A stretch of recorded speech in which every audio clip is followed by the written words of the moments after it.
Mummy. Hi mummy, ఈ bread ఇంకా చీజ్తో నాకేమైనా రెసిపీస్ చేసి పెట్టావా? దీంతోనా? సరే ఓకే, చేస్తాను లేమ్మా. సో హాయ్ అందరికీ, అందరు ఎలా ఉన్నారు? మేమైతే చాలా బాగున్నాం. వెల్కమ్ టు నీలి రాణి వరల్డ్.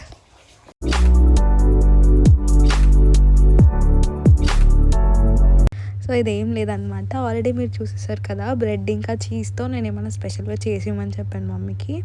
సో మమ్మీ ఏదో చేస్తా అని చెప్పి చేస్తున్నారు, అంటే రెగ్యులర్ రెసిపీయే బట్ స్టిల్ చూపిద్దామని.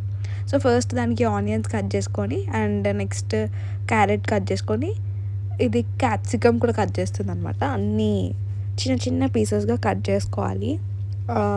క్యారెట్, ఆనియన్, క్యాప్సికమ్ అండ్ ఇంకా ఇంట్లో అవైలబుల్ ఉన్న వెజిటేబుల్స్ ఏమైనా ఉంటే కూడా మనం యాడ్ చేసుకోవచ్చు అందులో. తర్వాత ఆనియన్స్, బటర్, క్యారెట్, క్యాప్సికమ్ ఇందాక కట్ చేసుకున్న వెజిటేబుల్స్ అన్నీ మా మమ్మీ అరేంజ్ చేసుకుంది. Next cheese, Amul cheese and chilli flakes. ఇది వచ్చేసి black pepper and mayonnaise and sandwich bread అనమాట. మీకు ఇప్పటికే అర్థమై ఉంటుంది, శాండ్విచ్ చేస్తుంది మమ్మీ. సో శాండ్విచ్ బ్రెడ్ తీసుకున్నాం దానికి. అండ్ నెక్స్ట్ ఇవన్నీ తీసుకున్న తర్వాత సాల్ట్ మర్చిపోయింది చూపించడం. అండ్ నెక్స్ట్ షెజ్వాన్ చట్నీ, ఇది కూడా బాగుంటుంది యాడ్ చేసుకుంటే. సో నెక్స్ట్ ఒక బౌల్లోకి మనం ఇందాక కట్ చేసుకున్న ఆనియన్స్, క్యాప్సికమ్ ఇంకా క్యారెట్ ఇవన్నీ వేసేసుకొని వాటిని మిక్స్ చేసుకోవాలి. అవి మిక్స్ అయిన తర్వాత లిటిల్ బిట్ జస్ట్ టేస్ట్కి సాల్ట్, ఇంకా బ్లాక్ పెప్పర్, ఇవన్నీ కూడా మనం స్టార్టింగ్ ఏమైతే ఇంగ్రీడియంట్స్ పడతాయో, ఏమేమైతే చూపించుకున్నామో అవన్నీ యాడ్ చేయాలి. అండ్ ఇప్పుడు మయోనీస్ యాడ్ చేస్తున్నాం అనమాట. మయోనీసే మస్ట్ కదా శాండ్విచ్కి. సో ఇంకా మయోనీస్ యాడ్ చేసి బాగా మిక్స్ చేసుకోవాలన్నమాట.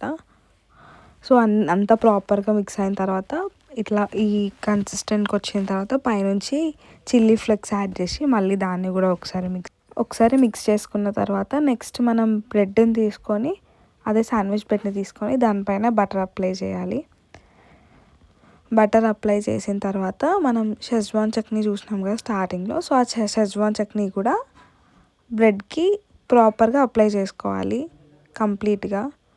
ఇలా 4 సైడ్స్ ప్రాపర్గా అప్లై చేసుకున్న తర్వాత మనం ఇందాక మిక్స్ చేసుకున్న స్టఫ్ అంతా దానిపైన అప్లై చేయాలి. ఆ స్టఫ్ అనేది బయటికి రాకుండా ప్రాపర్గా మధ్యలో పెట్టుకోవాలన్నమాట. సో ఆ తర్వాత ఇంకా చీజ్ స్లైసెస్ ఉంటాయి కదా, సో ఒక చీజ్ స్లైస్ తీసి వీడియో చూపించినట్టు దానిపైన పెట్టుకోవాలి చీజ్ స్లైస్ కూడా. సో నెక్స్ట్ ఇంకా చీజ్ స్లైస్ అండ్ మనం ఇంకా పైన క్లోజ్ చేసే బ్రెడ్కి కూడా సేమ్ బటర్ అప్లై చేయాలి కంప్లీట్గా. అండ్ అప్లై చేసిన తర్వాత అది క్లోజ్ చేసేసి అండ్ పైన కూడా 2 సైడ్స్ బటర్ అప్లై చేసుకోవాలి మనము. ఇక్కడ ఆయిల్ కాకుండా కంప్లీట్గా మనం బటర్తోనే చేస్తున్నాం కాబట్టి ఫ్రంట్ బ్యాక్ కూడా బటర్ అప్లై చేసుకోవాలి బ్రెడ్కి. సో అట్లా అప్లై చేసుకున్న తర్వాత మనము ఈ బ్రెడ్ అనేది ఓవెన్లో పెడుతున్నాం అనమాట. బ్రెడ్ని ఓవెన్లో పెట్టి చూడండి, ఓవెన్లో పెడతాం బ్రెడ్.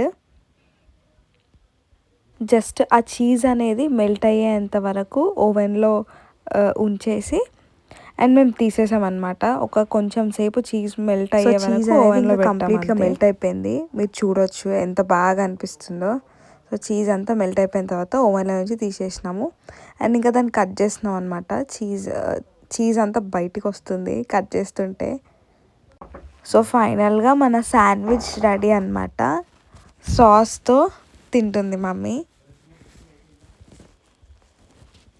సో మనం సాస్తో అయినా తినొచ్చు, లేదా tomato ketchup or else any డిప్స్తో అయినా కూడా తినొచ్చు అనమాట. So it's time to taste the food. Sandwich అయితే చాలా బాగా వచ్చింది. So you can see her expressions, బాగా వచ్చిందని చెప్పి చెప్తుంది అనమాట. సో వీడియో నచ్చితే ఏం చేయాలి, please do like, share and subscribe. Thank you.